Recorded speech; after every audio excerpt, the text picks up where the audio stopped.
Vamos para o próximo assunto?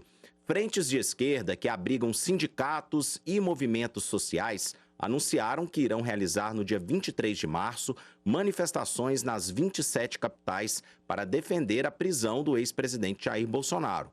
O anúncio da manifestação ocorreu após o ex-presidente reunir apoiadores na Avenida Paulista e defender uma anistia para golpistas presos pelos atos de 8 de janeiro. As manifestações serão organizadas pelos movimentos de esquerda Frente Povo Sem Medo e Frente Brasil Popular. Os coletivos se reuniram com representantes do PT, PCdoB e PSOL e líderes de movimentos sociais para definir a data do ato. As manifestações irão acontecer em todas as capitais do país, mas deve haver um esforço de mobilização reforçado em São Paulo e em Salvador.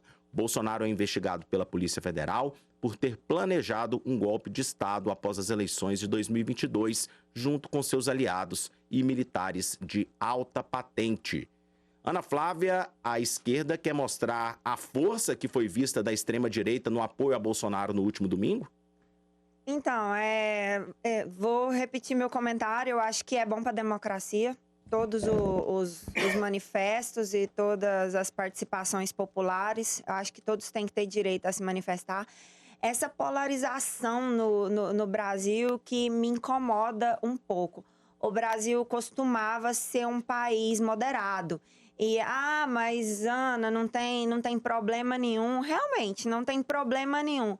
O problema é quando o comportamento latino começa a se estender para a violência. Mas, enfim, respeito muito as manifestações da esquerda. O que é importante dizer é que, diante de todas essas histórias, eu acredito que o sistema jurídico brasileiro tem conseguido dar a resposta para o que vem acontecendo.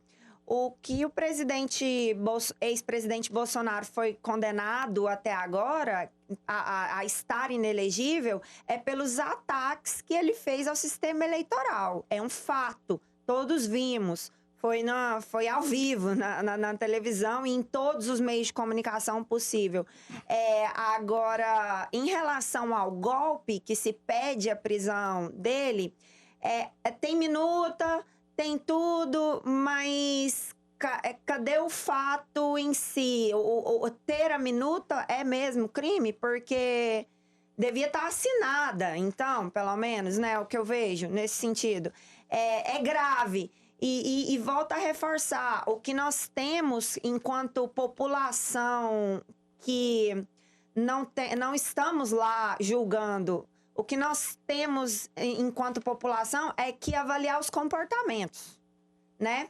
O que aconteceu, mais grave do que ser condenado à prisão é ser condenado pelo voto popular. Então, veja bem o que aconteceu. É uma minuta de golpe, tudo isso que vem acontecendo. Eu já disse em outros programas e volto a dizer, eu acho um absurdo um absurdo e acho incrivelmente político que um líder tenha conseguido fazer a direita no Brasil ter comportamento de esquerda. Foi isso que Bolsonaro fez com a direita do Brasil. A direita no Brasil se declara direita e tem comportamento totalmente reativo. Como, Ana Flávia? Por quê? Em que sentido você diz isso? Porque, naturalmente, o comportamento de esquerda é o comportamento contrário, né? O comportamento manifestante, o comportamento revolucionário. E aí, quando você induz ele como... Ele é digno de estudo mesmo, do livro lá, que não sei quem escreveu sobre ele. Realmente, é um grande líder, o Bolsonaro, porque ele conseguiu fazer um grupo de pessoas se intitularem de direita, que seria o comportamento, como que eu posso dizer, de respeito às leis, de respeito às instituições. É esse o comportamento que se espera da direita, de um governo. E ele conseguiu fazer esse grupo ir lá para o Congresso lutar contra as eleições, que é um comportamento golpista, um comportamento de esquerda. Então, no Brasil, talvez... Comportamento golpista é só de esquerda, Ana Flávia? Acredito que sim. Na minha opinião, sim. Porque você está lutando contra o sistema. A luta contra o sistema é um comportamento A gente de esquerda. teve golpe de governo militar de direita no Brasil, por exemplo, na América do Sul todinha. Sim, a gente teve golpe do governo militar e ele se tornou um governo totalmente direitista. Eu concordo com você.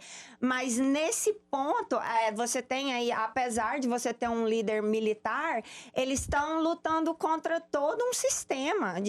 O golpe militar, ele tinha, apesar de naquele momento eles terem golpeado, claro, a legislação, mas você tem toda uma sustentação legal que deu continuidade no golpe militar. Agora, você vê o comportamento dos golpistas de 8 de janeiro, eles vão contra tudo que está instituído. Então, na minha opinião, sim, é um comportamento de esquerda.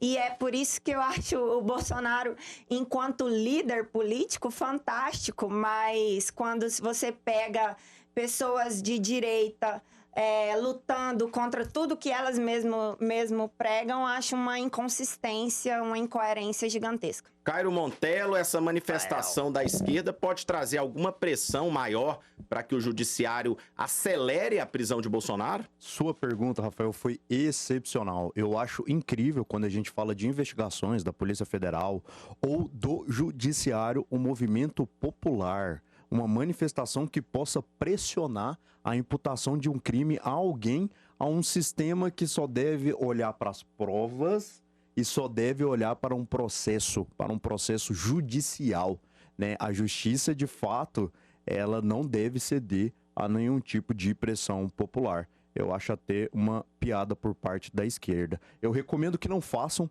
tá, esse protesto, essa movimentação, para não passarem vergonha comparado aos atos e o evento que teve no último domingo. E se forem, que não seja com pão com mortadela, ou com 100, 200 reais, ou com até a pressão dos seus empregadores aí para muitos comissionados, que eu já recebi várias denúncias de comissionados que são obrigados a irem sobre perda de perderem os seus empregos. E tem muita participação aqui, Ana Flávia, antes de você prosseguir, relacionada ao seu comentário. Ó. Bora. A gente tem participação, vamos ver aqui, alguns que foram selecionados. O Silvio Deus falando que não concorda com você. O Nick Souza falando que também não concorda com você, falando que é impossível defender... Não, ele fala aqui, ó, que concorda, na verdade concorda, falando que você falando que você está apoiando o Bolsonaro, tá falando aqui.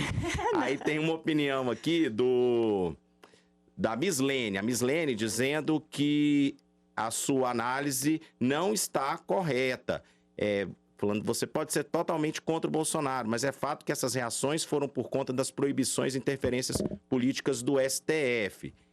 Mais uma participação...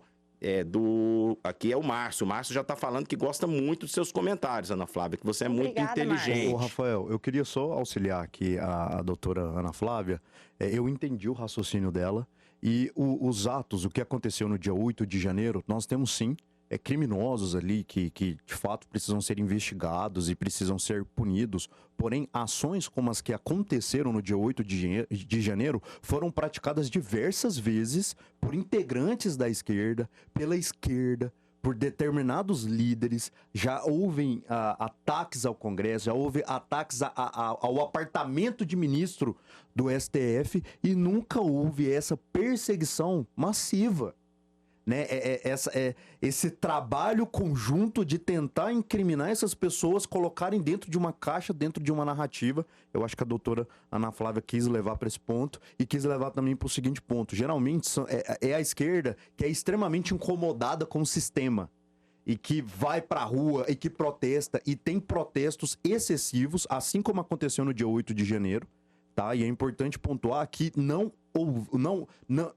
eles não tiveram a perseguição que o dia 8 de janeiro gerou, né? A perseguição da polícia, a perseguição do sistema judiciário sobre o argumento de que aquilo era democracia. E agora, eu sei, eu condeno os excessos, mas é democrático protestar. E vale o mesmo argumento aí pro dia 8 de janeiro. E a Maria Conceição falou que a sua análise é equivocada, Ana Flávia. Não, então, a gente está aqui exatamente para provocar reflexões. E isso incorre em discordar. Realmente, o que acontece, o que o Dr. Caio falou é verdade. Você veja bem a diferença. Esquerda prepara atos para pedir prisão de Bolsonaro. A esquerda não tem que pedir prisão de Bolsonaro. A esquerda não é advogado, não é parte do processo que pede prisão do Bolsonaro. Isso é uma manifestação contra o sistema, é querer pressionar, como o Dr. Caio bem disse. E aí você tem as manifestações do 8 de janeiro, você tem uma característica clara, contra as urnas, contra o resultado das eleições. São leis estabelecidas, gente, vamos deixar claro aqui. Se fosse possível comprar eleição, não se gastaria rios de dinheiro para ser eleito. Era mais fácil ir lá e comprar alguém. Então, existe todo um mercado que sustenta as eleições. É impossível se manter isso se isso fosse uma fraude. Você tem marqueteiros, você tem pessoas da imprensa e são contratos caros. Você tem todo um ordenamento jurídico que disciplina financiamento público de campanha. Vocês acham que se fosse possível fraudar as eleições, os deputados iam se incomodar em mandar bilhões para o fundo eleitoral? Para financiamento público de campanha? Então, gente, a questão de questionar as eleições, isso, olha, eu digo bem e digo com toda a transparência. Eu já fui mesária de sessão eleitoral, já fui fiscal eleitoral, já acompanhei vistoriamento de urnas eletrônicas em várias ocasiões. E, sinceramente, eu não vejo aonde aquilo possa ser fraudado. Os mesários são pessoas locais que votam naquela sessão. Então, não há possibilidade de haver fraude. O sistema é muito transparente. Então, quando você questiona isso, e é muito grave você ver um presidente da República questionando um processo pelo qual ele passou. Então, assim, quando eu digo que ele conseguiu fazer a direita virar a esquerda, é que você vê pessoas falando que é governo, que não, eu sou governo, eu sou pelo meu país, mas que tá contra as instituições. Desculpa me estender. Beleza, vamos para só duas participações aqui, ainda sobre este assunto. O Adair Casimiro falando que essa convocação da esquerda de ir para a rua não vai dar liga, foi dita pela própria esquerda. E tem também a participação do Walter Manuel, tá dizendo que o ex-presidente Bolsonaro falou do Barroso, que eleição não se ganha, se toma. Aí o Walter Manuel criticando aqui o ex-presidente Bolsonaro. São 8 horas... Como é que Perdão, eu não entendi essa fala. Eu não entendi também muito bem. Ele falou assim, que o que achamos da fala do Barroso... Ah, não. Da fala do Barroso, que eleição não se ganha, eleição se toma. Esses ditos populares tem vários, eleição né? Não se ganha, eu costumo dizer muito claro, posso dizer aqui para vocês, o que vale na eleição é ganhar.